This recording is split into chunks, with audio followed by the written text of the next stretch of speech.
Yes, pero isa pang tanong, yung shooter ay tama ba na ang kanyang tatay ay isang custom police chief ng Zamboanga?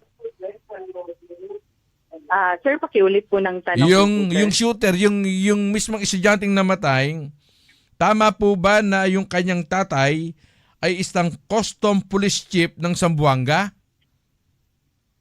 To confirm this? Ah, sir, as of this time, sir, sine-check pa po namin, sir, kung tama po yung information on that, sir. So, siguro, sir, sa mga updates po na susunod, sir, pwede ko na po ma-confirm, sir. O kasi mama, marami na kasi lumalabas mong balitang ganito.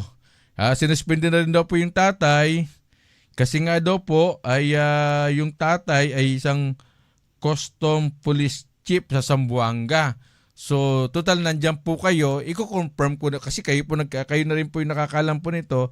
So, hindi pa po ito kumpirmado sa PNP Pro 9 na yung Sa level po, sir, Sa level po sir, ninyo? ng PNP, sir, wala Wala pa. po kaming Ayun. official na statement on that. And, sir, Yes. kung natanggal man po sa pwesto po, sir, yung alleged na tatay po, hindi po namin, yun, sir, ang sa amin lang po is yung ma-ensure na maimbestigahan ng maayos po yung pangyayari nito, sir. Okay, okay.